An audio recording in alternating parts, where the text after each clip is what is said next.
Welcome back, everybody. We're here for another episode of Comeback Stories, and today it's it's a solo episode. Well, it's a duo episode. We don't have a guest. The originals, man. Yeah, the OGs are in the house. It's right after the new year, and we wanted to just spend some time reflecting with our guests, with some answers, answering some questions. I always love to do this around the new year. I think it's just such an important time to get clear and reflect on the last year, but then really answer some questions as to this year on how we want to show up and what's important. So Darren and I thought we would do it for all of you and for us. Yeah. So, I mean, Happy New Year, first and foremost. Excited that you guys continue to join us, continue to want to listen to the show, be a part of what we have going. Wherever you may have ended off last year, whether it's the best place you've ever been or, you may feel like you're at your low point, that like a lot of our guests may have shared. Just know that this year can still be an amazing journey, an amazing experience for you. If you show up, be authentic to yourself and ready to put in some work. So, yeah, it's awesome to be here. Awesome to share this platform with you guys and to walk into 2023. So, yeah, let's get to it. Yeah, and we haven't prepared any of these answers. We were just going to kind of riff the questions. There are a list of questions that I've provided to some of my coaching clients and through my email list. But, I always say we can only take our people as far as we're willing to go. Right. We're not going to do anything. We're not going to not do anything. We're going to be asking of our people. So here we go. All right. First question for you is, how have you grown this last year? And what led you to experiencing this type of growth? How have I grown in this past year? What led me to experiencing this type of growth? I feel like the biggest growth came from a test for me this year. It was almost like a spiritual test. This year, a lot of people that may have been watching how football season went for not only for me, but for my team. Things didn't necessarily go my way. I was injured a lot. The production that I usually put up or people may know me for was not there. I'm sure it's fantasy football people were at my social media door with pitchforks and flames and like, you know what I'm saying? But in that whole season for me, it was a lesson of, I think God was trying to tell me like, or ask me, like, will you still seek me? Are you still like pursuing the spiritual things with the utmost urgency? Even if the production isn't there, like, the last couple of years, you've been killing it. You've had the stats, you've had the numbers, and it's like, as a human being, you can tend to rest on those things and be like, okay, I'm good. Like, I'm doing good. I'm performing well. Like, it's easy to rest on those.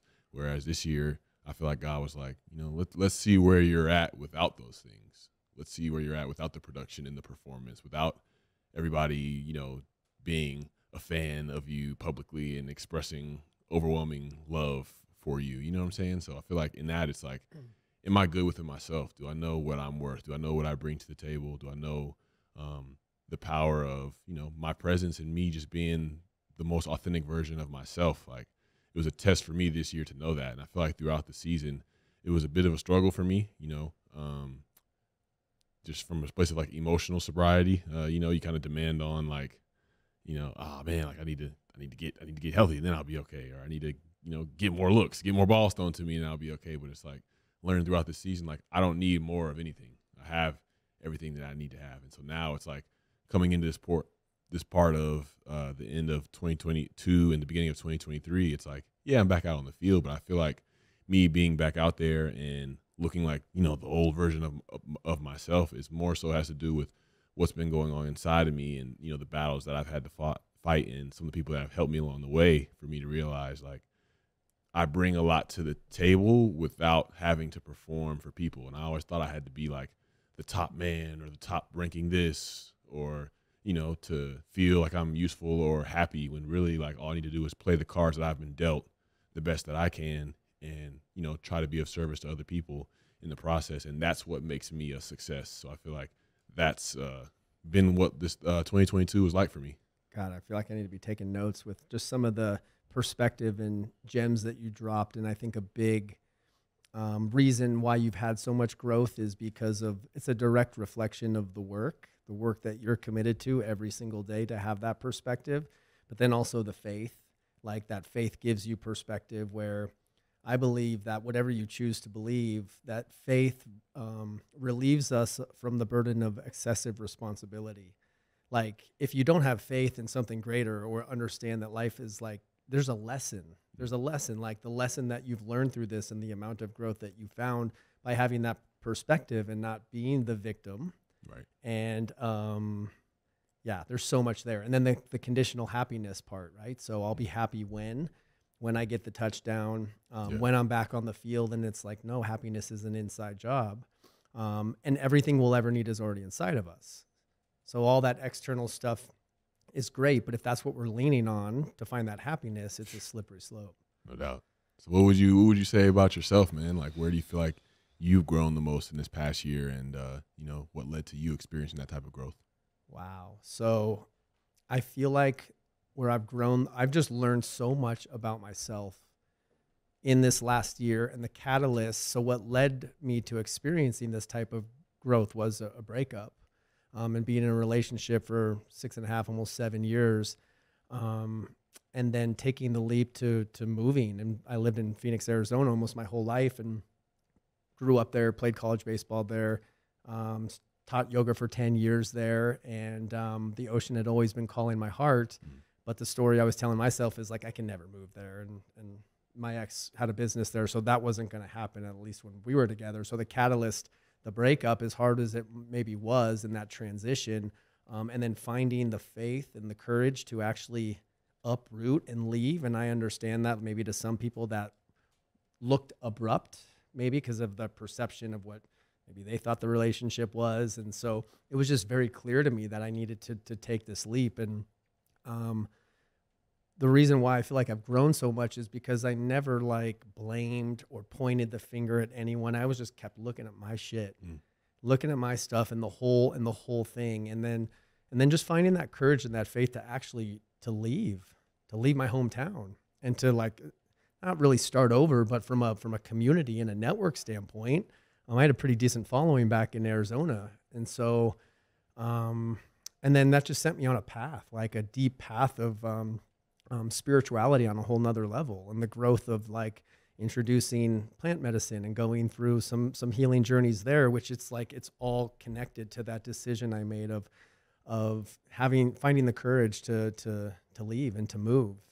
And I feel like I may look the same, but I feel like a completely different person. I think the level of my spirituality is so much deeper, and just perspective on things, and trusting the process, and trusting that, you can just take that leap, and you're either going to land in the spot, or, wings will appear and you'll be fine. So I always go back to just like, it did take some balls to like uproot and go. And so I'm always really proud of myself for just finding the courage to actually change, because I think what I'm understanding of my own experiences and coaching clients and having conversations is that the fear, we were just watching a clip from your HBO special last night when you were talking about when the fear of pain, or the pain of change outweighs the pain of staying the same, or it's backwards, but that quote was, it's the same thing.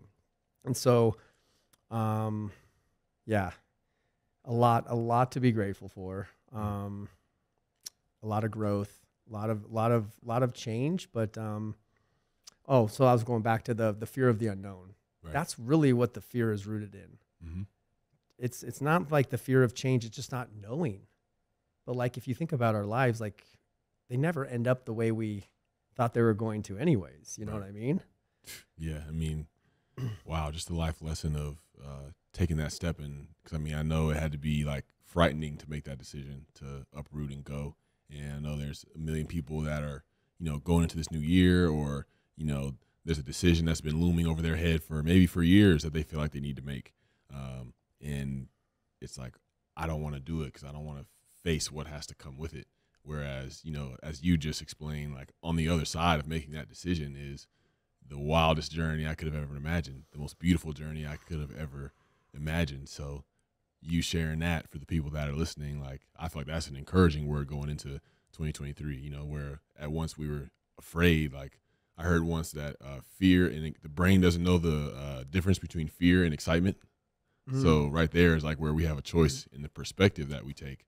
And, for you, even in 6-7 years of comfortability in your relationship, like to tear away from that, of course, there's going to be some kind of, like scar tissue almost, you know what I'm saying? So, but for you to walk through that provides a huge example for our listeners of just like trusting your gut and really that commitment to yourself. Yeah. And the cool thing is my coaching program is called The Shift. And once I made that decision and the relationship ended, I attracted a lot of people that were in a similar situation, stuck mostly in relationships, but some jobs. And it kind of comes back to this whole idea of safety, which we've been talking about that word a lot. And I think people feel it's the familiar. It's the part of the brain that likes familiar. So it says, no, stay where you're at, even though it's abusive or unhealthy. Stay in it because this is what you know. Where really it's like stepping into that unknown, but the brain is trying to protect us, but our heart is saying, leave, go, And so, when we can really, and when we hear it from other people and we hear the story, I mean, I think like I've done a decent amount of coaching training, but my experience in that has helped so many other people, just like in our past and addictions and our stories. Like you can have all the training you want, but when you have that real life experience and you saw how stuck you were in fear, how stuck I was in fear of making that change, but then actually doing it. It took courage, but it's a shift, and we gotta come back to the heart because it's just the part of the brain. It's all the science and the research shows us that there's that part of the brain that says, no, I want to stay in the familiar. So we gotta lean in and lean into the unknown, step into the unknown. But to step into the unknown, we have to die to the way we thought our life was going to be. Ooh. Right. So you can't really step in if you're like holding on to something or the idea or what you thought your life was going to be like. You just have to surrender that because it's never how we think it's going to be. The expectation, man. All right. What positive changes have occurred in your life the past year that you're most grateful for? Changes that occurred that I'm most grateful for. I feel like I've become a lot more consistent at practicing acceptance. If a lot of times, if things went my way, everything was great. Like I could definitely accept when things go my way, but when things aren't exactly how I would like them to be, there's that chatter in my mind of that frustration, of that, really that expectation and, that resentment starting to form towards people or towards circumstances. Like that voice was there, and it was, and for, my injury, that voice has been there this season in, situations where, I've had to accept a little bit of a different role with the team than I have in the past.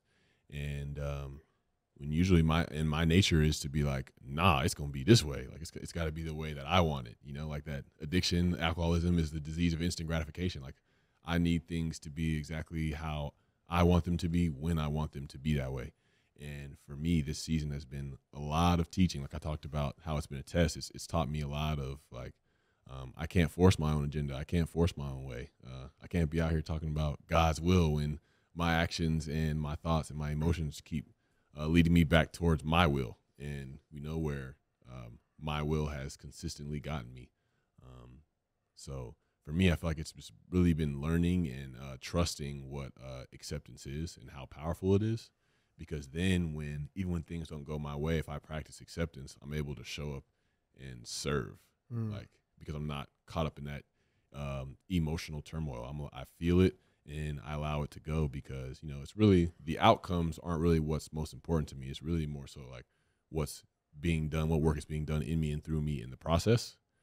And I'm able to, especially in the second half of this season, I've been able to use that as, just a way to show up better, and then to know that, producing or not, healthy or not, like I have a valuable perspective to give, and God is still trying to use me no matter what may be going on. But if I'm caught up in my expectations and my resentment and how I want things to go, and I let those, and when those things don't happen, they affect me emotionally, and I let that impact how I show up, God can't use me the way that he really wants to. So this year for me, that really practicing acceptance, because before I feel like I knew acceptance, and I was like, yeah, acceptance is the answer to all my problems, like we always talk about. But as far as practicing it, I don't feel like it was there. But this past year, especially the latter half, really taught me and took me through the fire to do that. Mm. Yeah, I think it's one thing to say it, but I'm an observer of you, especially if I can be at a game or watch you, or even on TV, and just the body language. And when you're embodying that acceptance, which I've noticed that since you've been back on the field, like I've just said, like you're having fun, like it's fun out there. Right. And it's like when we're resisting, like resistance is, where all of our pain comes from, all of our pain, stress. It's like wanting the moment to be something that it's not. I want to be on the field for this play. I want to be healthy. Right. But there's a lot of acceptance. There's a lot of freedom in that word. And I think for you, it's like when our internal world can match our external world and vice versa, like that's really freedom. And that's when we're really embodying freedom and embodying acceptance. And watching your growth and seeing the difference, especially this year when it, statistically and being on the field, it hasn't gone your way, but yet I feel like you're happier than you've ever been. Yeah. Yeah, it's crazy how that works. Which it's comes back to acceptance. No doubt. Great lesson. So for me, positive changes. So I feel like one of my big intentions in one of my healing journeys was to find my childlike heart, which is interesting because the question was, what part of you do you want to reclaim? And that was it for me, because I realized like I didn't really laugh out loud very often, which even when I would do it, it didn't sound natural, or there was something there. And I remember telling my mom about this. She's like, that's interesting. It's like, I don't really do that either. So I don't know if I got it from her or like where that shift happened, but just joy and having fun again.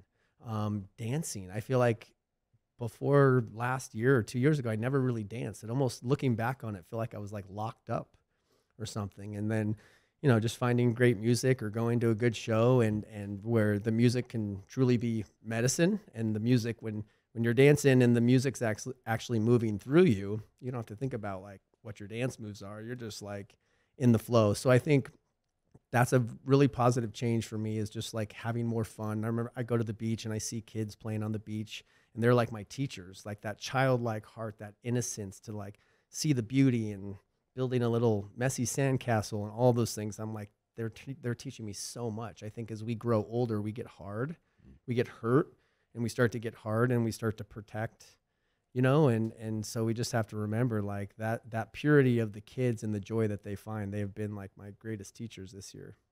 Absolutely, man. It's like just having the ability as, adults to really play, like you said, to connect to that childlike joy. Like for me, that's music, or, just like laughing hysterically with, you or my teammates or my friends. It's like, we lose so much of that in trying to pursue or accomplish or, check these goals off the list, that we forget that life is to be enjoyed, Yeah, it's like not that serious. I think we take life so seriously, and it's like we just have to remember to have fun.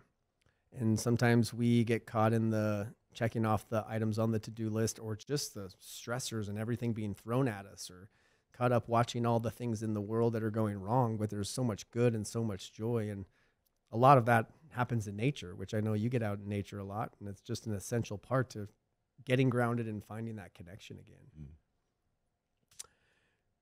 So what risks have you taken that you're glad you took? What risks have I taken that I'm glad I took?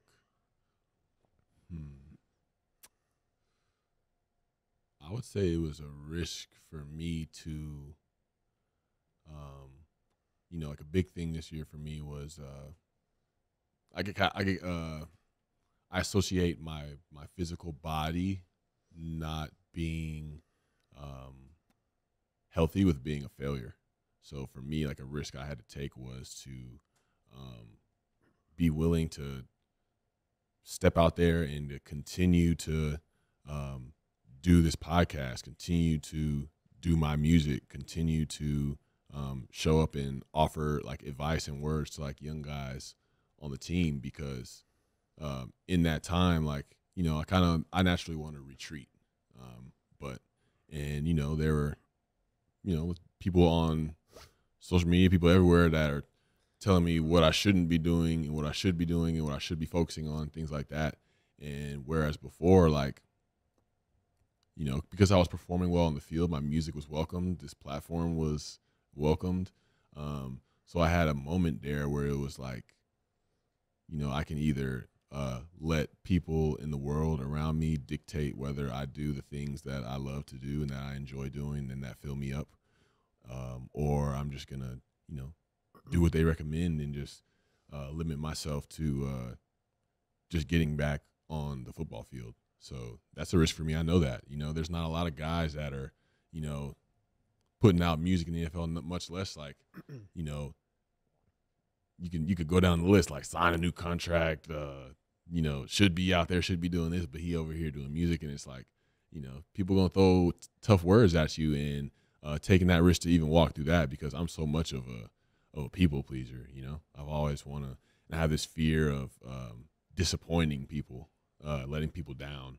And, you know, but there has to be a balance in that. Of course, you don't want to let people down. You want to, you know, as your most authentic self, you want to do right by others and show up the way that you show up. But at the end of the day, it's like, I can't not do what I love to do just because it looks risky or it looks dumb to other people. No matter how it looks, I got to be able to step through that. So I can't come on this platform and talk about how, you know, I'm overcoming people pleasing, but in a moment like that, I would have chosen to retreat. So that was a big moment for me this year when, you know, it wasn't gladly accepted for me to do what I love to do in the circumstances that it was in, but I still did it, and I feel like that was that was big for me.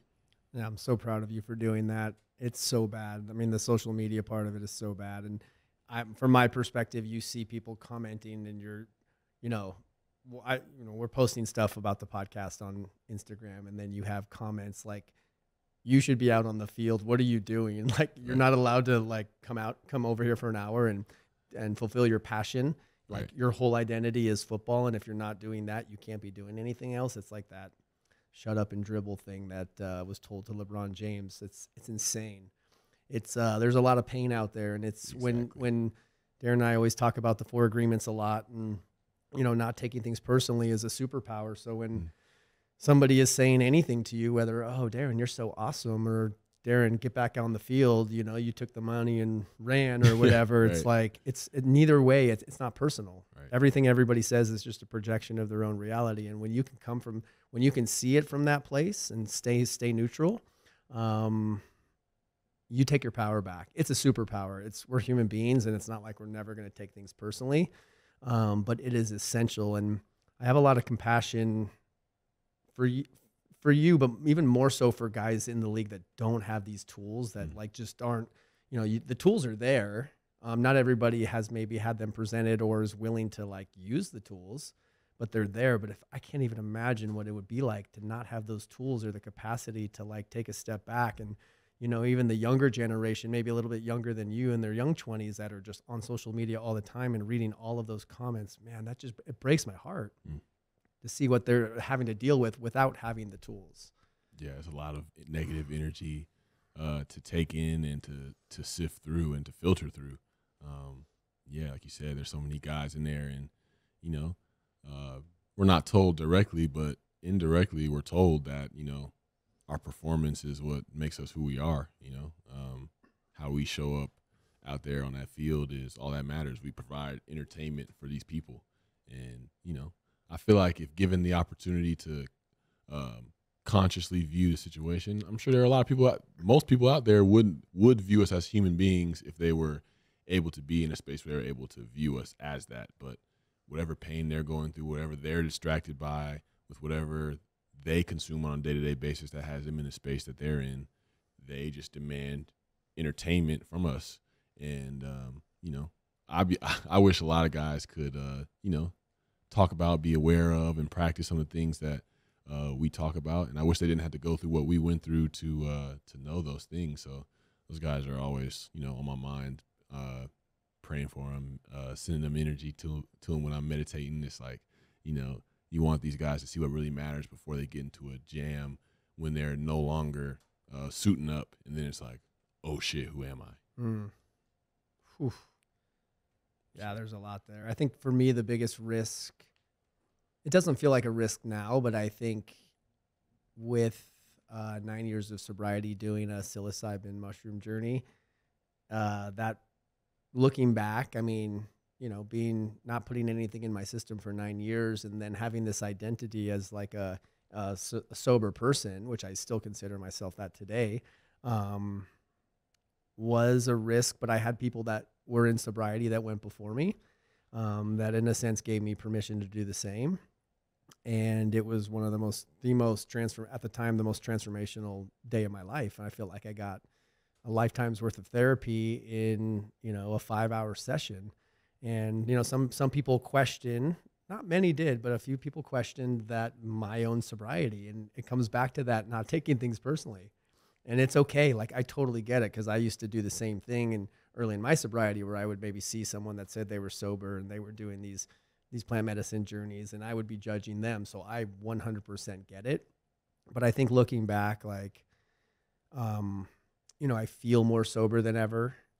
It's, you know, it's just like another level for me. I kind of call it like a sobriety 2.0, if you will. It wasn't about numbing out. That's only reason I took pills and did drugs, was to numb out and to not feel. And this was all about feeling. And really, it's just like busted my heart wide open and got me closer to God, have a deeper connection. I think that's what we're all really looking for anyways, is just to fill that kind of God-shaped hole in our hearts. And so, you know, if you can use a medicine with intention to get to that place, amazing. But really the work is in the integration afterwards and what you do with it. It's like getting out of rehab and going to aftercare. What's your aftercare plan going to be?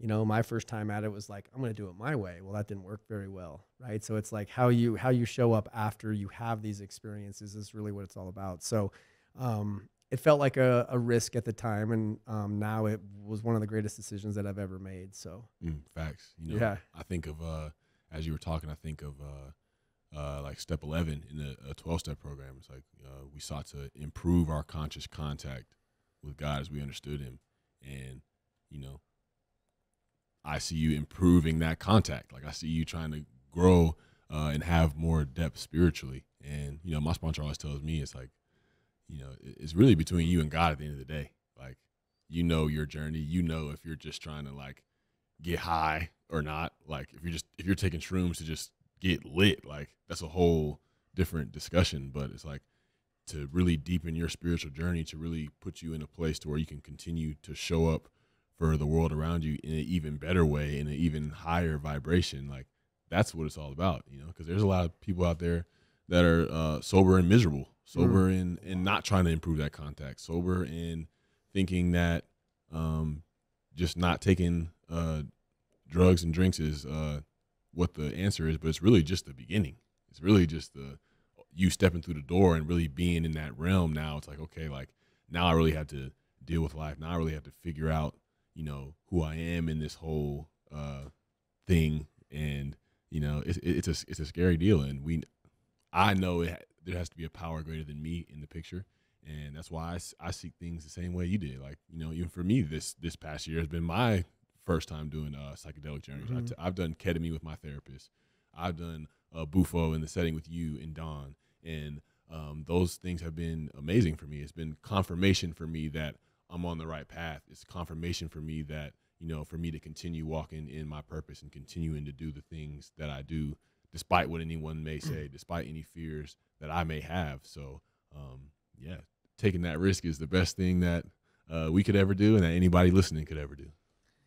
Yeah, man, it's amazing. It's amazing medicine. And I just think that I remember calling my sponsor after, like I told him before, and then I talked to him afterwards, and he said, I'm so proud of you, which was like amazing to hear, because I wasn't quite sure like how his response would be, because he's like, the truth is your sobriety only matters to you. He said, I could go out and get a 40-year chip tomorrow and no one's going to know, but I'm going to know.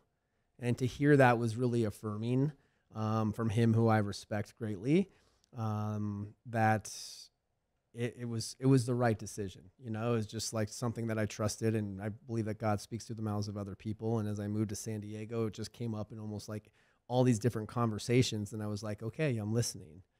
And so, yeah, beautiful risk, lots of like not a lot of change on my outside world, but my inner world, and just spirituality and an open heart, and more intimacy, like intimate conversations with men, with women. Like it's definitely benefited me. I don't think it's for everybody. Don always says the medicine is for everybody, but not everybody is for the medicine. So it's like something you have to be ready for. But it's the most transformational thing I've ever experienced, for sure. All right. What beliefs do you hold now that you didn't hold a year ago? Ooh. Man, these shift questions, y'all. I know we might get some silence in between these questions because these are reflection questions. So like you might get some radio silence on here for a minute because these are deep. What beliefs do I hold now that I didn't hold a year ago?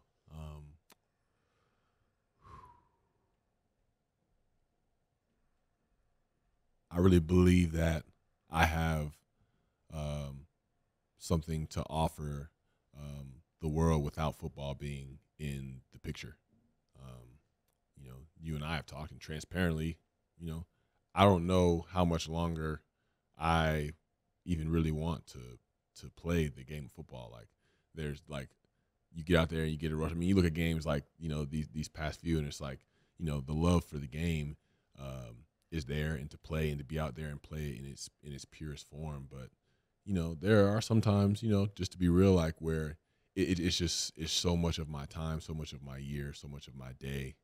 And I know it's what I do, but it's not who I am. And the times I get home and it's like, you know, I'm kind of worn down. And it's like the things that I know that I want to do that are my purpose. Like I lack the energy and to do when after my day is over. So it's just like, you know, things like that. But coming to this space where it's like, you know, that's why I feel like this season going the way that it has been a great teaching moment for me, because this game's not going to be forever, nor do I want it to be. I'm grateful for what it's taught me. I'm grateful for the way it's helped me to want to show up for my body, show up for myself mentally, spiritually, and how that's translated into a better me showing up on the field. But, you know, I feel like the belief of really knowing and believing that, like when I first got sober and coming back into the league and, you know, making a splash or whatever, I was starting to believe it, you know, with like development of my foundation, us coming together and doing the work that we were doing,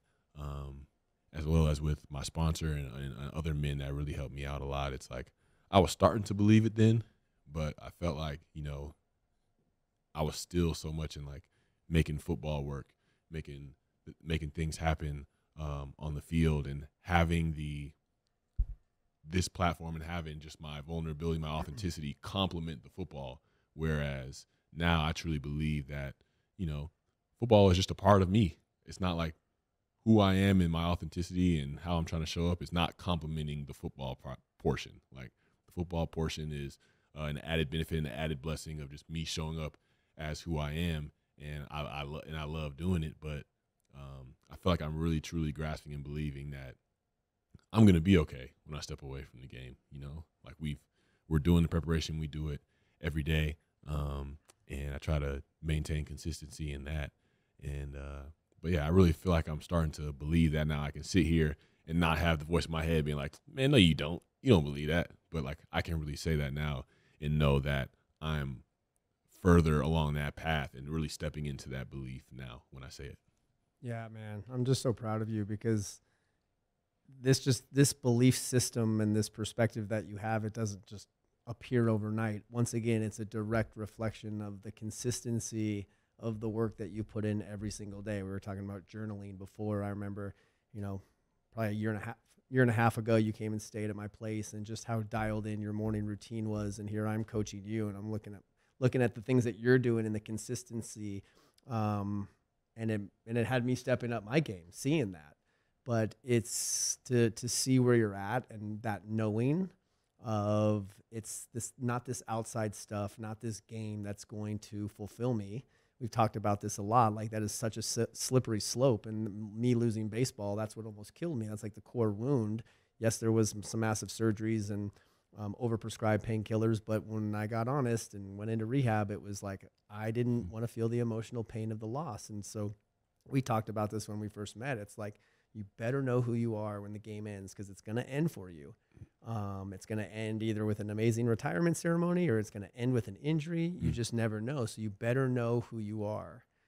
And I've said this many times, like, you know, it could end for Darren tomorrow and he's going to be fine, like more than fine, because of the foundation, your literal foundation, but the foundation that you've laid and these other passions that you have.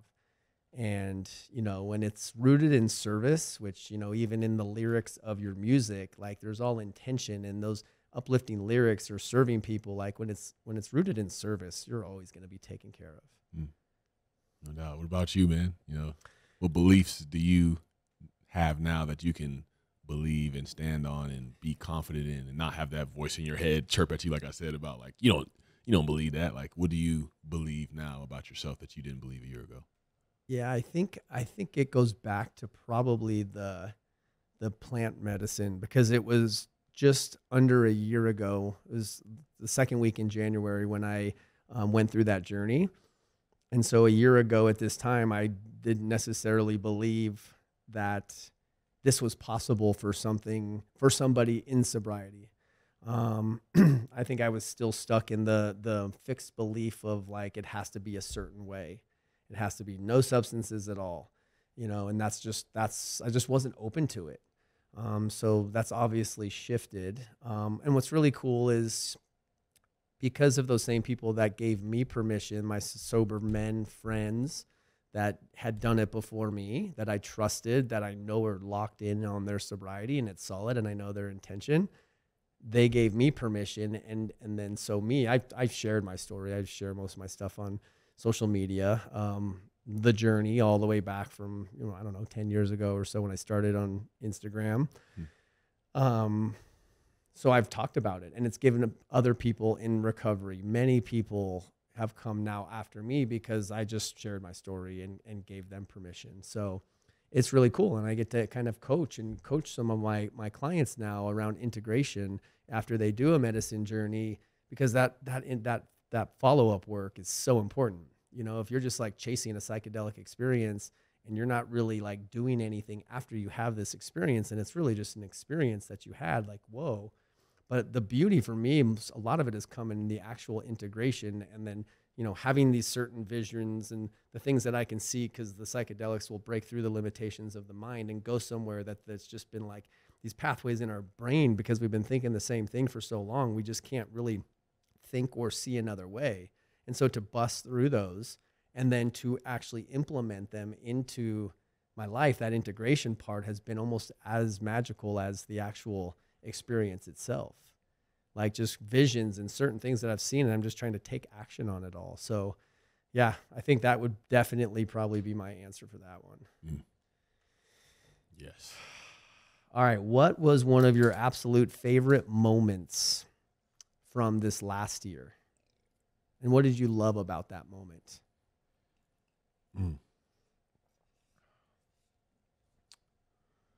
What was the moment I love? Absolute favorite moments from this past year? Man, it's hard to like compare them, you know. It's hard to, and it's just like a full year. I can take this first one if you want to think about it for a second. Yeah, go ahead and take it. Well, I'm thinking about, you know, we both share the love for Rufus Du Sol.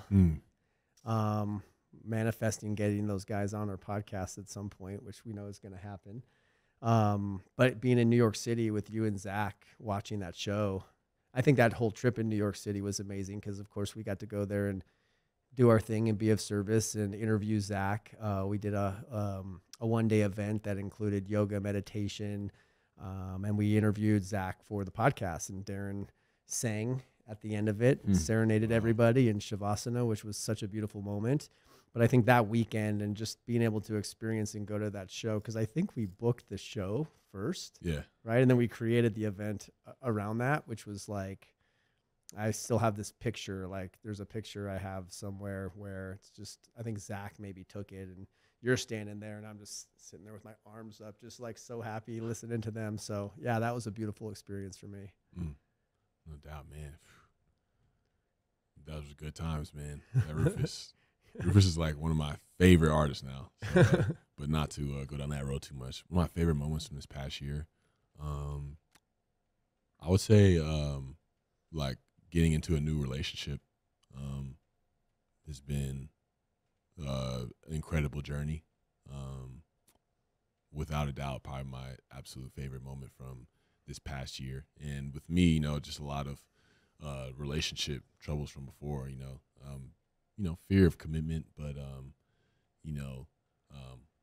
for me, like I always wanted like the instant gratification. I always want to choose what's convenient, and there's a lot of things in a relationship that may appear like they're convenient, but it's not necessarily the right choice as far as like continuing to build the foundation for the relationship. So there's times where I've made mistakes in that and been like and reflect on it and be like, man, like these are things that one should know. You start shooting yourself to death, but it's like, I need to learn in this because it's just been toxicity before this now. So being able to come into a relationship and learn and to grow and to really, have somebody become like the closest person to you, the person that you want to spend the most time with, has been amazing. I went to Zion National Park at the beginning, right after the 2021 season ended, and that was incredible. Like it took I loved nature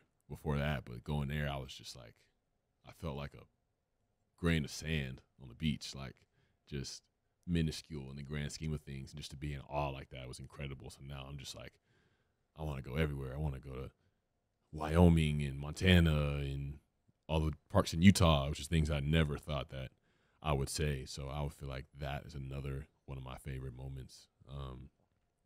And then for me, it's just like the simple moments, like the first time we went to dinner at Toca Madera, and even the second time. But it's just like having all the people that I love that come from so many different walks of life.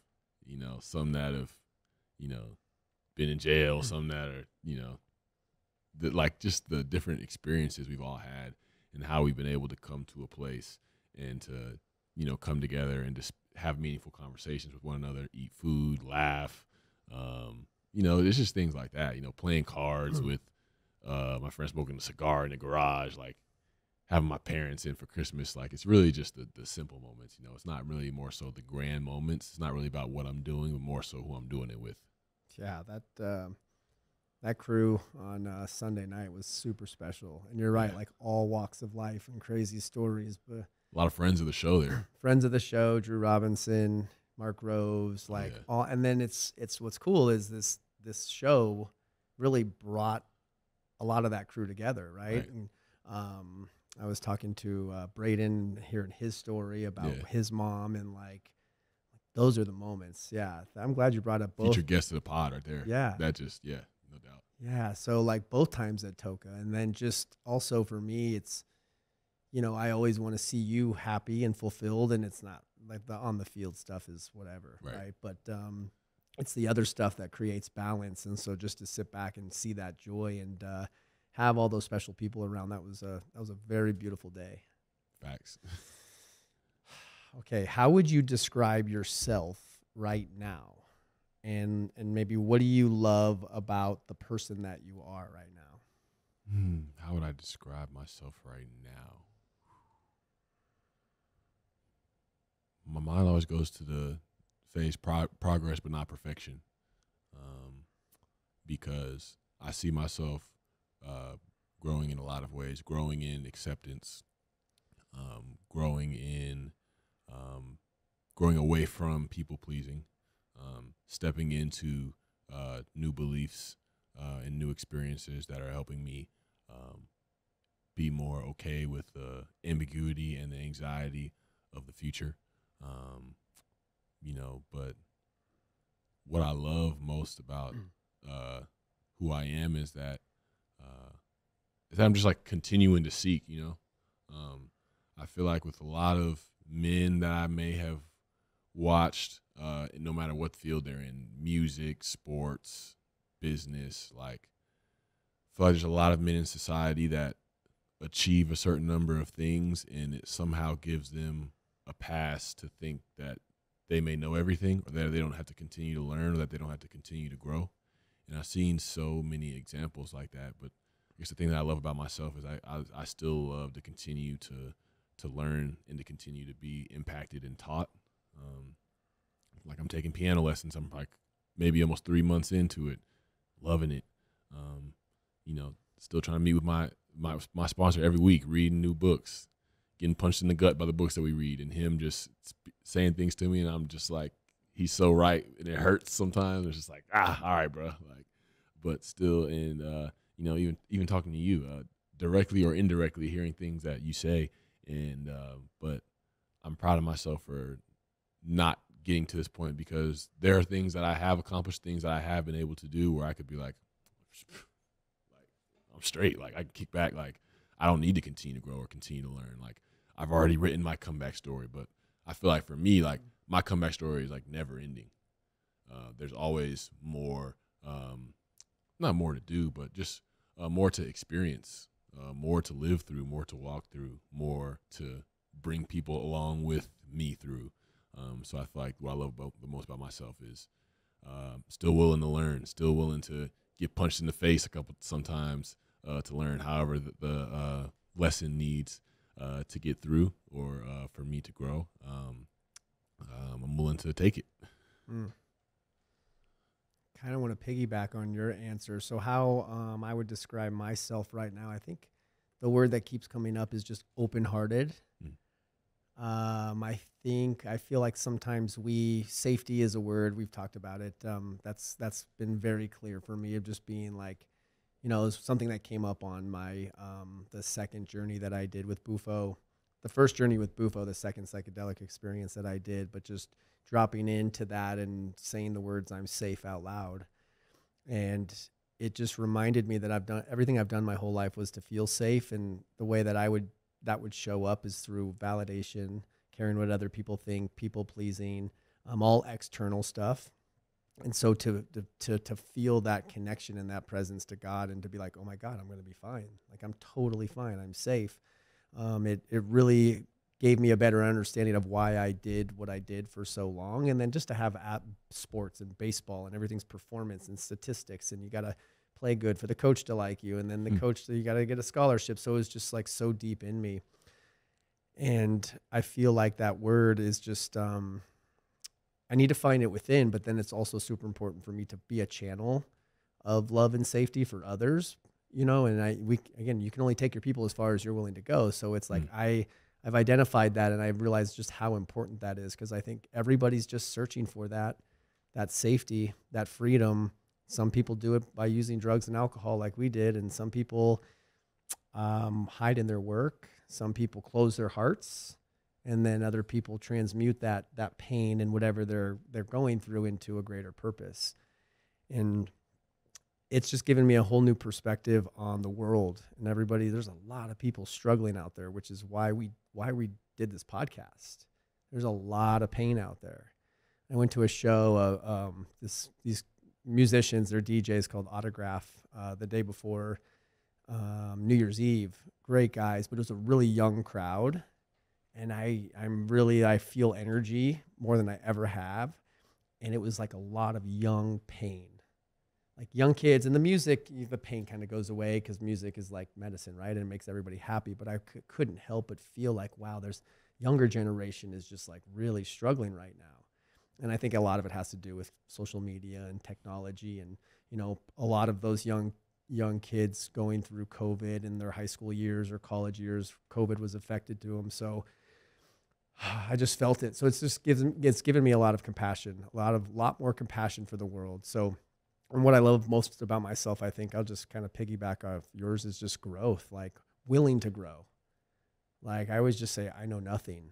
I just want to keep learning and growing. I don't know anything. So when we get guests in here, like we had Tracy last week, or Mark Groves, which will be coming out soon, all of our guests, I'm like, wow, I don't know anything. Michael Gervais, I mean, that guy, like that level of, and it's just great to be a sponge and selfishly be able to have these conversations and prepare for these podcasts and hear their interviews and just learn so much. But then, you know, guys that I've looked up to that are kind of like celebrities in my eyes, and now we're sitting here having like the most real, deep meaningful conversations with them. That's what Beautiful. it's all about, man. All right, let's get a couple more questions in before we wrap up this new year 2023 reflection. Which one do I want to go with here? What would you do next year if you knew you could not fail? Oh man, I don't know if the people are ready for my real answer. Don't give it then. Yeah, I don't think. Don't do it. Oh man, the people not ready for my real answer. What I do this next year if I knew I could not fail?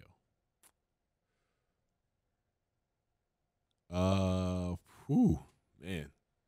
Do I give the people my real answer? No. Oh man, you might have to take this one first. I'll take it first. So I think for me, it's been just speaking more, like public speaking stuff. I've done some public speaking, not on like a massive stage with thousands of people, but definitely hundreds. And I've taught yoga classes in front of 1,000 people in New York City, and that's amazing. But yoga is different than public speaking.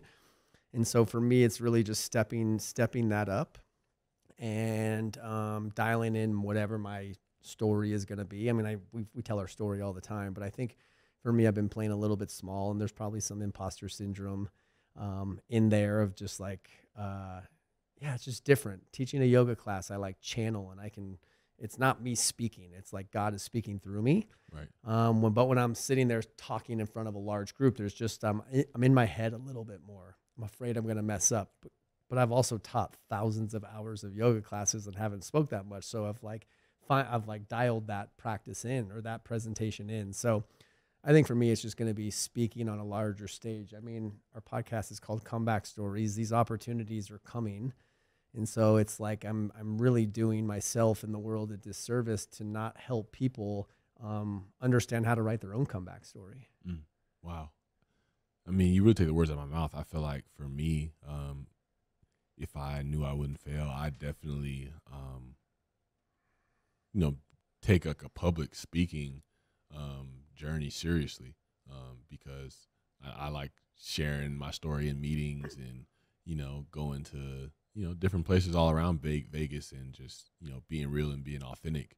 But I guess I can get in my head sometimes and be like, well, public speakers, man, like they're like, bam, bam, bam, bam, bam. Like I'm just going up there and I'm just winging it. Like I'm just, keeping it a buck and telling them about what I've been through, what I still go through, and how I'm still trying to push forward. So I feel like in some ways I may think I'm like not qualified for some reason, but I know that's something that I'm gonna have to step into, and regardless of if I'm, I've heard like if you can't do it brave, do it afraid, like and step into it, because I know when I get up on stage and I words start coming out of my mouth, it's like, I know what I'm doing. Like I'm just being me. Like I'm just sharing what I've been through, and really, like I say, it kind of stems into like what I was talking about earlier of believing that I bring a lot to the table outside of the game of football, and this is a realm where I haven't stepped into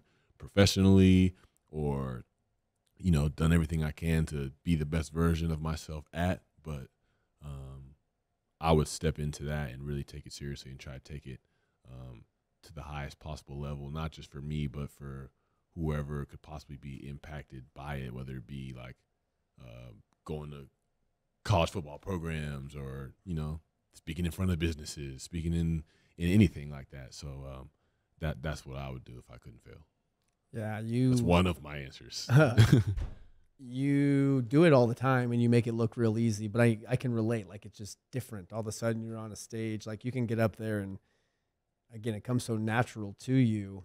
Maybe we can keep each other accountable to that this year. And we don't really ask much of our audience, but you guys can keep us accountable too and check in to see how that training's going, so we can, get comfortable being uncomfortable. And I think the biggest fear in, they've done those studies on what is the greatest fear, and I think public speaking is larger than death as far as like the greatest fear, or they're both up there, which is crazy. And there's no way.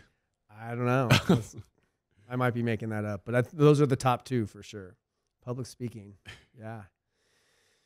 All right, let's go for 2 more answers. What do you need to release in your life? And then how can you let go of those things to create something new? What do I need to release? I need to release people pleasing. 100%. There's been strides made in it.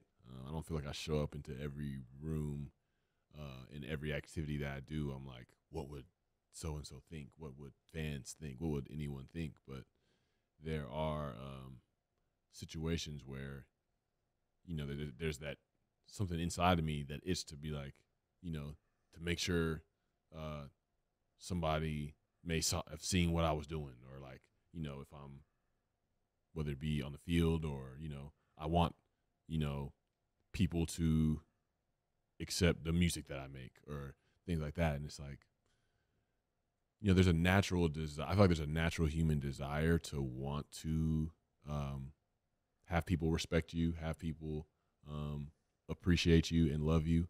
But, me and my disease, what I'm saying, I like to take things to the extreme and overdo it, have it run wild to where it's like, if everyone doesn't approve of me, no one does. Like, that's been what my inner conditioning has always been. And then I'm still, 5 years into unlearning, but 5 is less than 25, you know what I'm saying? So it's just continuing to grow in that realm and just not, there's a level of caring that needs to be reached that's in a balanced place to where it's like, it's not, I don't give a fuck about what anybody says at all, but it's also not like, what is everyone thinking? It's like finding that middle ground. My sponsor always talks about, put on a scale of 1 to 10, there's 2 extremes, try to be the 5. Try to find that middle ground between the 2.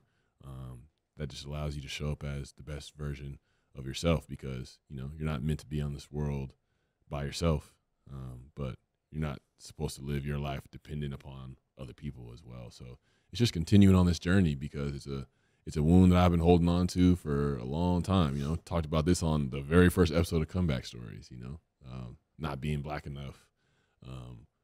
Why are you black and listening to that music? Why are you black and dressing like that? Why you talk like that? Like, those are been things that have been in my head, and you try to do what everybody else is doing for so long, and it just leaves you so empty. But even though it's an empty thing, it's still who you've been, and trying to change that. There's been lots of progress, but there's still more work to be done.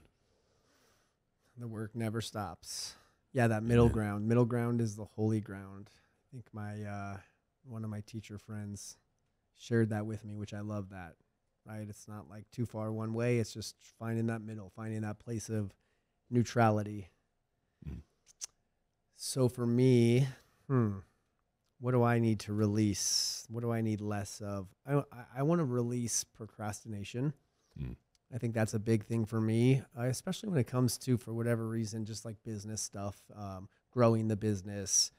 I'm fairly consistent with social media and posting, but if I were to have a team or someone like helping me with all that, they would be pointing out a lot of things that I'm missing. So I'm trying to understand really where that procrastination comes from. If it's like a lack mindset and it's like a self-fulfilling prophecy, or is it just being lazy sometimes? I'm not sure, but my word of the year, I've been dialing that in, and I think it's going to be action, right? So like you want to speak, like hire a speaking coach, like figure out your story, have somebody that knows what they're doing, actually, create a structured presentation for me, or for us, that like, that can help you with it. It's like who, not how. Sometimes we get bogged down in the how, like, how am I going to do it? How am I going to figure this out? But who can you bring in to support you? And so, that word action is definitely resonating with me in many ways. So let's get rid of that procrastination and get into action, baby. Action creates transformation. So we gotta make it happen. All right, let's go for one more question. Okay, what do you need more of in your life?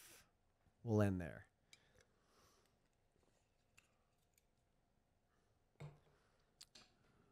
What do you do need I more of? And then how can you make space for that?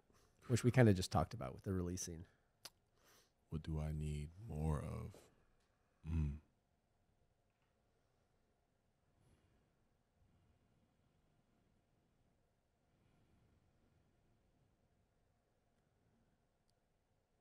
As much as I have great people around me, I still need more connection.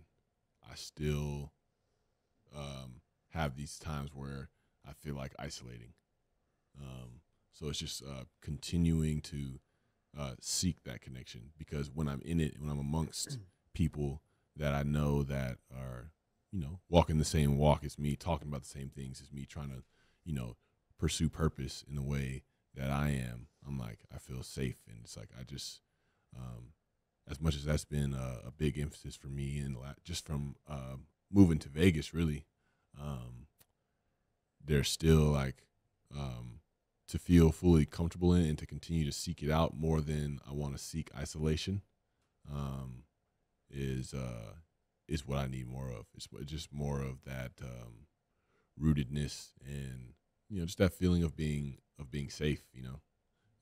Because there's always been that